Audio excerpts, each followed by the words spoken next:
welcome back to the Villa Filler, the official Heart of the Holte podcast, or as we tried to rename it the other week, Heart of the Positivity. It's pretty hard to call ourselves that now, Dan, isn't it? Yeah, just a little bit. Well, I've been a lot better, mate. I think we've certainly done a happier podcast in the past. This one might not be as positive as we tried to make last week's, but I swear we can only do our best, can't we? We can. Just as we thought, do you know what? I mean, we said both on podcasts and off that we'd agree to continue the podcast. But if I'm being honest, mate, I was kind of looking forward to quite a few weeks from Villa. But boy, that is not the case. No, certainly not. It's been crazy, hasn't it? It literally just sprang out of nowhere. It really has. Let's not kid ourselves. You guys will know, or have an understanding of what we're referencing. Obviously, Villa have missed a tax payment, and this is bad news, isn't it, mate? Yeah, as I said, when the playoffs were out the way, I thought, right, that's it. I'm going to resign myself to focusing purely on the World Cup. I'm going to let Villa, put it to the back of my mind, and whatever happens, happens. But yeah, we were planning the other day on what we were going to speak about on the podcast because we were expecting the next coming weeks to be a bit dry. We're going to put some World Cup fillers in there, but looks like we've got plenty to be talking about. Plenty, mate. Absolutely plenty.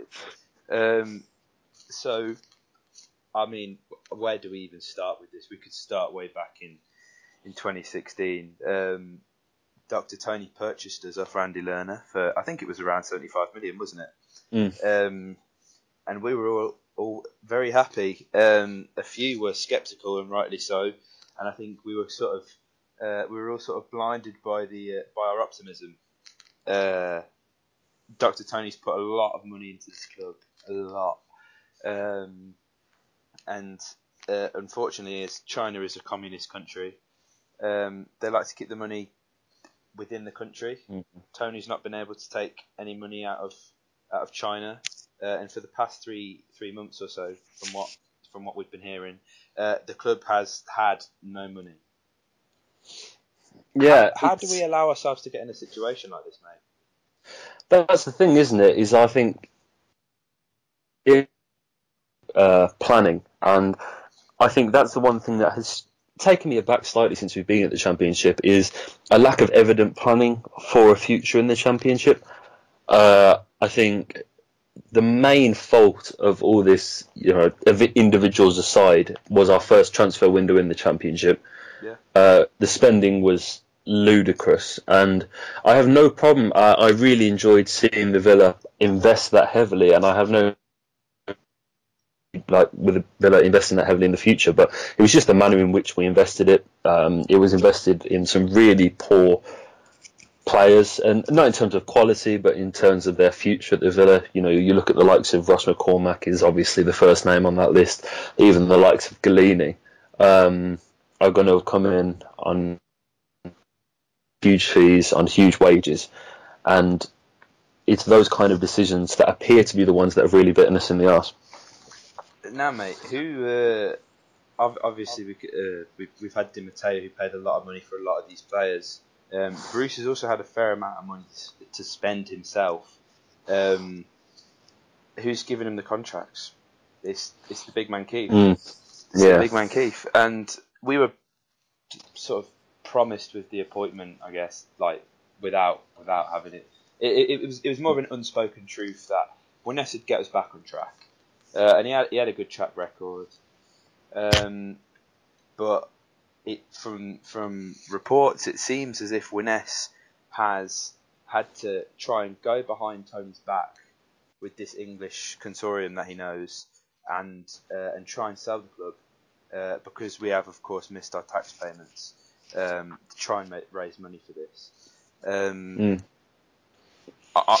The more I read about this, the more questions I have, because for me, that is a very sort of snaky thing for Keith to be doing, going behind Tony's back. Tony, it's very disrespectful, and I can completely understand why Tony has kind of shown Keith the door. Obviously, he's gone now, but I'm sure this is all with the club's best interest in mind. Yeah, I think that's the key point, is that it'd be very easy for us Villa fans, and I think this has got to be the one thing we are cautious of, is I don't want Villa fans, because there are so many different rumours circulating, so many different potential outcomes and potential, individuals that have caused this. And Keith obviously has made a mistake, and I think he's a very proud man. I think he'd be the first one to admit that. But the decisions are going to have been made by him with the best interests of the club. And although in hindsight he hasn't gone about it the right way, I think we've known Keith for a long enough time to say that he genuinely does have a passion for the Villa, and I don't think personally that his actions will have been made in any way in which that could have potentially harmed the Villa. I suppose it would have been done all in good faith in some ways. You'd like to think so, mate. Obviously, as I said, Dr. Tony's invested a lot of money in the club. If I'm being honest, I don't think we have a Randy Lerner situation on our hands. Obviously, Randy didn't get us in crippling debt and owed taxes. That's a completely different story. But it seems, although we've not had a statement from Tony, reports from the Birmingham Mail, Greg Evans, people like that are all pointing towards us being able to get a loan out and be able to make this tax payment. I've done a bit of quick maths. New GCC maths come in handy here. Obviously, we all know we owe 40 million. Well, not owe 40 million. We need to generate a 40 million profit to meet FFP requirements. So already, I think we've raised about sort of 8 million from player sales, people leaving, contracts, money freed up from that, etc. We owe 4 million supposedly in tax. So if we're going to take 8 million off the 40, 32 with the 4 million, 36, and then also we owe money on transfers that we've done still, mate. Because obviously, as the climate of the game is, we've paid transfers in instalments. So we say, look, we'll give you 10 million up front, you get 6 million over the next 2 years. So out of the 80 million that Tony's invested, we still owe 33 million pounds, mate. Of transfers. Yeah. It's painful. It really is, and it really does point at dark times ahead, because it was going to be difficult enough to raise the money just to cover the financial fair play. I think we all knew how bad things could be if we lost the playoff final. We all knew that we'd have to meet these requirements, and that we knew that it would have to be a lot of selling. But I don't think many Villa fans would have predicted this. No. And the scary thing is that from inside the club, it just seems to be just as clueless as we are.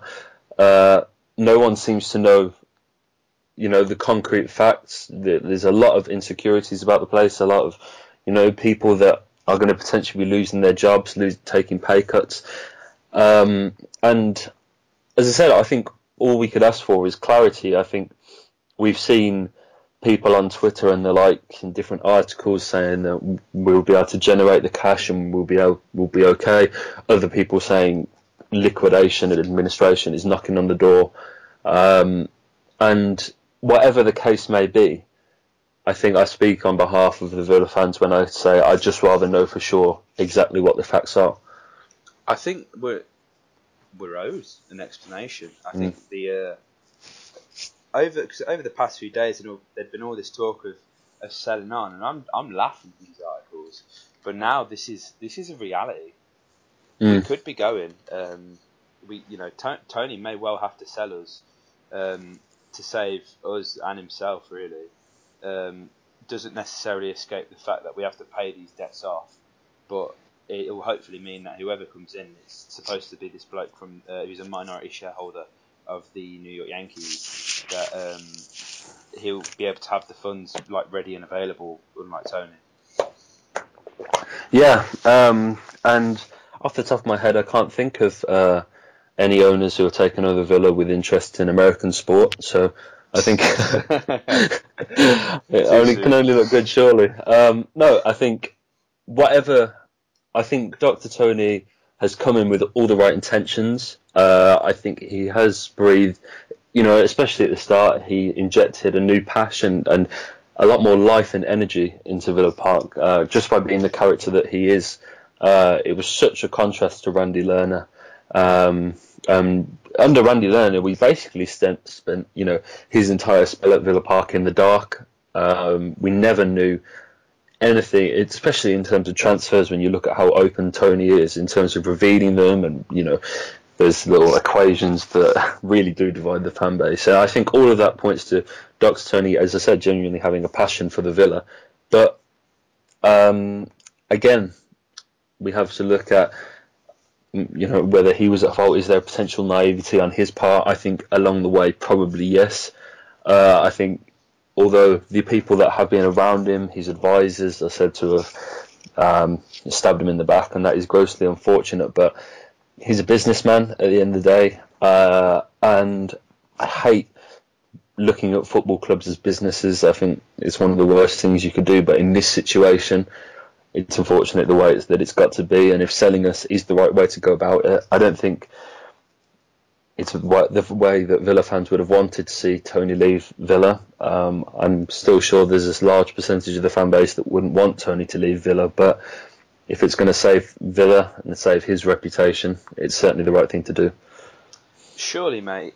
I think what's fair to say is Tony, or at least we thought, surrounded himself with football men, with football brains, and Keith, as we said, is the kind of guy that you really want because he knows how to run a club, doesn't he? Yeah.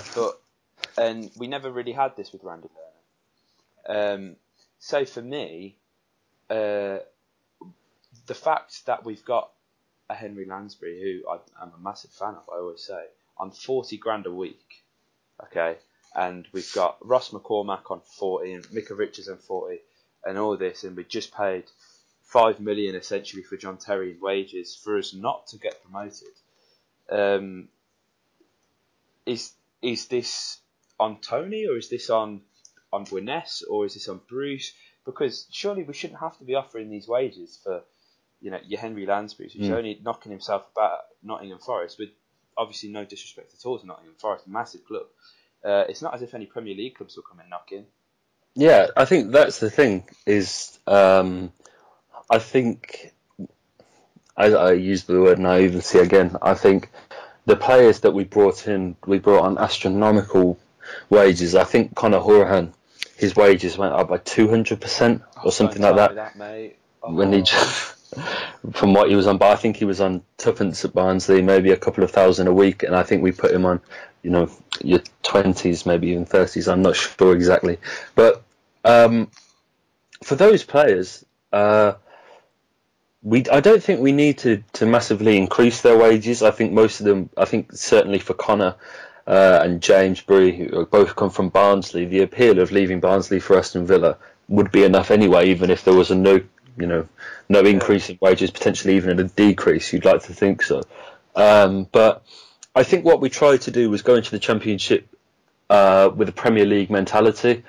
I don't think we wanted to stoop to Championship levels. I still think we wanted to appear Premier League, pay Premier League wages, sign, what appear to be Premier League quality players.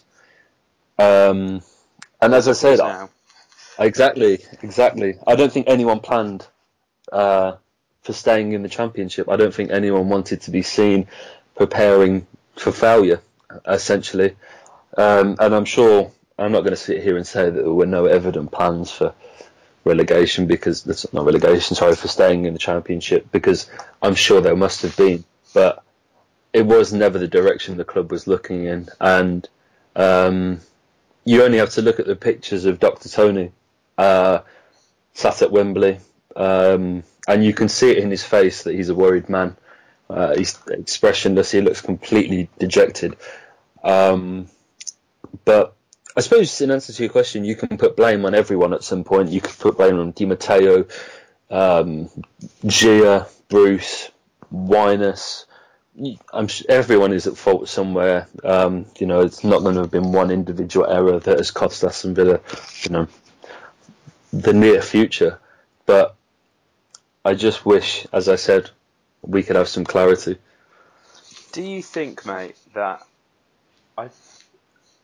for me, Wyness, Jar, whoever, has got to be watching the Villa and after the 4-1 win against Wolves, to lose in the fashion we did to QPR, you've got to think, are we really going to win the playoffs? Are we really going to get promoted? Yeah, I think there was really times at Villa this season where I thought genuinely, and I think as a lot of Villa fans did, I think after the Wolves game, I walked out of Villa Park thinking there was a genuine chance we could kick on and maybe even win the league, let alone win the playoffs. But we've just seen so many different contrasting Villa teams over the past season. And I think for every pessimist, there is an optimist and vice versa. And you would have liked to have thought that performances like that would perhaps have hinted a need to plan for life in the Championship. But as I said, how concrete they were, how, whether they were even taken on board, because, by the sounds of it, the week before the playoffs, there wasn't a person inside Villa Park that didn't think we would be a Premier League team. So, it's, as I say, mate, there's been a lot of information, but we're still left with so many questions that need answering. Where realistically do we go from here? We are now a Leeds, we're a Derby County, we're a Nottingham Forest. We are in this club for the long haul. This division, for the long haul. Absolutely. I don't think that's a shadow of a doubt. I think even last week, I still remained optimistic. I thought that a change in personnel, a look towards the future, a youthful Villa would perhaps be a better option going forward. I know you did too. But now it really does look dire. And the problem is if you look at other teams that have suffered financial troubles, you look how serious Rangers had it. Their financial status absolutely crippled them and ended. I think it was 4 divisions they were demoted, and I'm not saying anything like that will happen to Villa. But even if you look at what happens to Leeds, finance is such a big part of the game now, and unfortunately, if you are going to be a successful football team, fan base aside, you need to have stable financial backing. And although we had financial backing in numbers, it hasn't been invested properly, as we said. And I think we are going to be in the Championship for a long, long time. And even that may be the best possible outcome from all of this. Interesting thing I wanted to bring up. I've not mentioned this to you on purpose because I wanted to spring it upon you. I don't think you saw, but last night Stan Collingwood did a live stream discussing the idea of part fan ownership. Now, to me, this sounds ludicrous. But I went on the account and I thought, I'll drop him a tweet. I'll see if he'll come on the podcast so we could talk about it, because I'm interested in it, but I don't see how it'd work. For you, is a 51% ownership from the fans the way forward? Because with how decisive Villa Twitter is, I think it would be a shambles. Mate, I cannot think of a fan base less suited to running a football club than Villa fans, if I'm honest. Because no matter what happens at Villa, the fan base is always completely divided. Yeah. Completely. Whether it be a new signing, whether it be a manager, whether it be Dr. Tony, whether it be a Villa 11, whatever it may be, it always divides the fan base. Very rarely do we see the replies to a tweet or an Instagram post all unanimous, all being positive. And with all, I love Villa fans to pieces, and I have no doubt in my mind whatsoever that the only positive out of all this will be the continual backing of the Villa fans. Regardless of what happens, just don't give us control. Exactly. We stick to the terraces. I'd rather have Randy Lerner in charge of our club than the Villa fans, and that really is saying something. Because, as you said, we are not a fan base suited to that idea, and it is a lovely idea. And I all think we'd all appreciate being able to have a say in the football club, but desperate time calls for desperate measures, but only once we've got some concrete idea of what's going on can we, discuss something that dramatic. It's a romantic idea, isn't it? I know what Stan's argument was, well, most German clubs are, and they're fighting in Europe, and they have. Well, he actually said strong league campaigns, but I think we can all agree Bayern Munich dominating every year. I personally don't see it working, and as well, when I mentioned this to my dad earlier, he was like, "Well, would you want to buy 49% of something?" You just, that just wouldn't happen, and I didn't think about it that way. The only way that I think that's going to happen is if there's people who kind of have the money, like Randy Lerner, but he doesn't have as much as people thought, or aren't willing to invest as much. I don't know. Like, for me, it just doesn't work. And as well, as I say, Villa fans couldn't find a worse group of people to run the club. No disrespect to you guys. And as well, it's getting the links with the club. We've been going for how long, and we've not been invited to one of these supporters trust things. Come on, Villa, where's their Absolutely. You've got our address. One thing I was thinking about before I got on the call, mate, I was putting the washing out quickly, and I thought it took me back to an article that I'd read, like it must be like a year and a half ago now, about Brentford shutting down their academy and what they do to develop players. And Brentford have a B team, and this also came back to me as well because I was working with a Brentford fan a few days ago up in Leeds, and he was telling me about this B team that they have, and it reminded me of this article.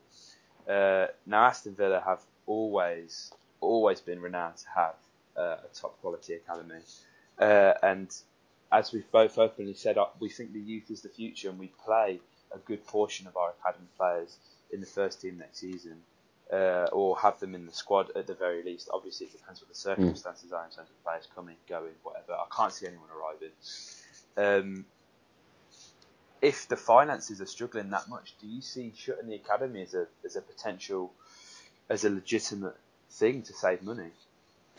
I think the problem is that Villa need to generate cash, and they need to do it quickly.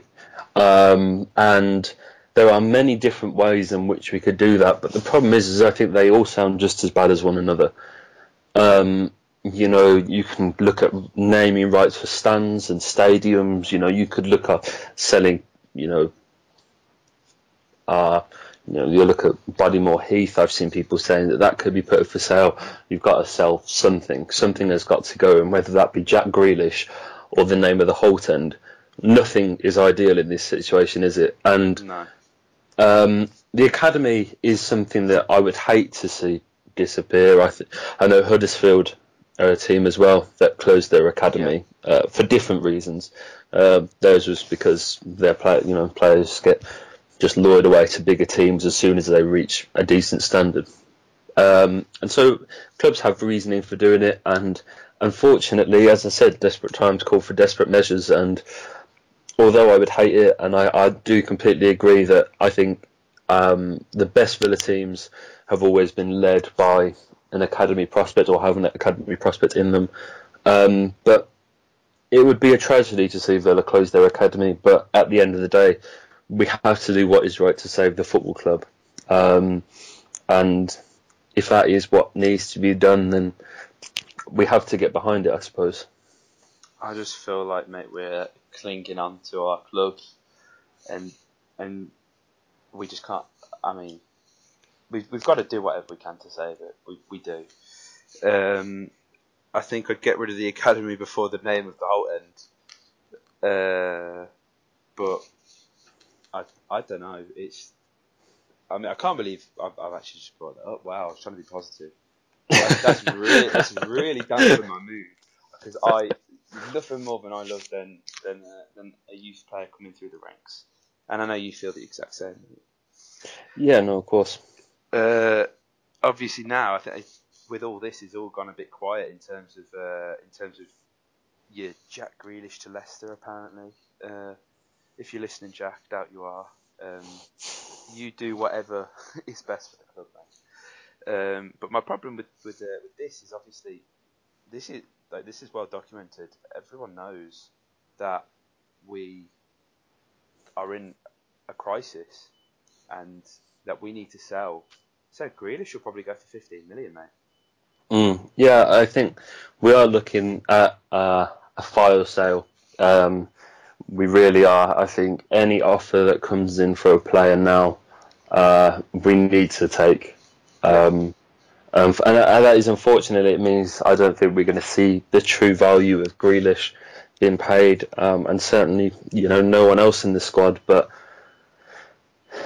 I was last week completely adamant that all should be done to keep Jack Grealish. I felt that he was the last resort because I haven't seen anybody that positive play for Villa in a long time.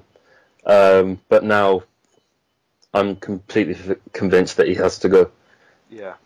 It pains me to say it really does, and he's the one player out of all the players that are currently playing for Villa that if I could ask to carry on, it would be Jack. But as I said, the best has no player is bigger than the club, even when the player represents the club so proudly. But it is time to wave goodbye to Jack, I suppose, because the money that he could bring in, we're definitely not going to see full value, and I never really could see a Premier League club paying 40 million for Jack Grealish anyway. Although that's not to say I don't think he's worth that. I just think for a player to come through the Championship and perform in the Championship, I could never see no matter how good they are, a Championship player going for that much. And even if it's a half of the price, it's still going to help the Villa out massively. And although Jack may not want to leave, fans don't want him to leave, and I'm sure the club wouldn't want Jack to leave. As I said, the right steps have to be taken. Jack Grealish, obviously, the most sellable asset you'd think. He posted on his Instagram story. He was with James Chester yesterday, and just seeing the photo, he was like, "Oh, such a lovely bike." I was just almost brought me to tears, thinking, "God, they're both leaving. They're both leaving." It looks like as well. This is obviously non-Villa related, but Dejan Lovren could be going to jail, so Liverpool might be in for a centre back. Have you heard about that? Who knows? I haven't actually. No, what's happened there? Our good friend and listener, actually, Jack Gill. I saw a tweet earlier, and he messaged me saying, "Mate, we're a mess," and I'm like, "I know." But then I saw a tweet from him saying that Lovren apparently illegally took 50% of his transfer from the club he was at before his move to Marseille, I think it was. So they might be in for James Chester. There we go. We've just started a rumour. We're as bad as the Birmingham. There we are. We can now get a job at any tabloid because we've just started a rumour. Yeah, there we are. We're basically as good as the Sun, mate. Oh, mate. We can't even say that name, can we? But I think that's the problem, mate, is that that picture of John Terry and James Chester on holiday almost reduced me to tears, mate. Because unfortunately, mate, I'm going to have to reference the tweet that you made after the Ipswich game, which I think most Villa fans felt was that we got our club back, and no sooner has that happened, and we completely lost it again. Yeah. And it is a terrible tragedy because although the loss in the playoff final was crushing, there was still an air of remnant possibility about the situation. And although, as I said, losing the playoff final was never ideal, we still loved the team. I felt the team gave everything on the day, and although it didn't go our way, we look at the situation we are now, and it just goes to show how, what a week in football can do to you. No sooner have we been, hopeful of Premier League as to being, lucky to be, if we stay in the Championship next season. It's crazy because just as we thought we've got our sort of the day-to-day running of the club back, and everything seemed organised, we're then just completely backhanded in the face with, you owe us £4 million. I've got to remain positive. Let's just hope that Tony can get this loan all sorted if he can't move his money out of China, which is a problem, but is something that should have been thought about, surely. Yeah, absolutely. It gets me Where's more... Prince William when you need him? Well, exactly. Well, can we sell the crown jewels? Surely they'll go for a bit on eBay. You'd like to think that people would be volunteer. I saw someone tweet Tom Hanks earlier saying, "Come on, how deep are your pockets, mate?" Well, he'll be signing on for Toy Story 10 now, trying to save the villa. If you need all the money you can get. Apart from that, mate, I think we've pretty much covered everything. There isn't much more to say until we know a bit more, I suppose. No, and hopefully we can talk about the World Cup and not have to worry about having to owe money to people and losing our club and liquidation, and the thought of it just makes me want to cry, mate. We'll have to see. I'm looking at Stan Collymore Twitter now, and he's trying to get fans involved. And as I said, I think if we have to look at the Villa fans now, and regardless of what happens to Villa, 17,000 season tickets I think have been sold. Yeah. I have no doubt that when August comes around, whatever team comes out, whatever players, whatever owner we are under, whatever the name of the stand we are sitting in is called, Don't. that the Villa fans will stick behind the club. They're always going to be the positive in this situation, and whatever decisions are taken, we're a realistic fan base now. This scare has been a reality check, I suppose, and the Villa fans, I know will get behind the team, and that's going to be the most important thing. Yeah, mate. I think what's important is that whatever happens, we are still here, and I know we keep saying this, but your support, not only for us but for the club, is phenomenal. And I know we said we wouldn't run in the club. That's a completely different thing. But we're going to turn up in our numbers every week, regardless of what division we're in. 17,000 season tickets already. Me and Dad are hopefully getting ours soon. Probably be when we come back from holiday, actually. I'd imagine you've got yours, Dan. You're all set. Yeah, so we will be there. We are gonna hopefully watch the rise of Aston Villa, and it could take 2 years, it could take 20 years, it could take however long. But the one thing that is guaranteed is the fantastic support that you've given the team throughout the season. It's been phenomenal. It really has. Sorry that this couldn't be more of a positive podcast. In more other slightly positive news, we're relaunching the site. We've got a fantastic article up from Dave from Yorkshire Lions, who talks about the situation probably a lot better than we did, because we're just two guys who like talking to each other on Skype, aren't we, Dan? But no, it's a great piece. The first one to go up on the new site. Obviously, we're still working things out.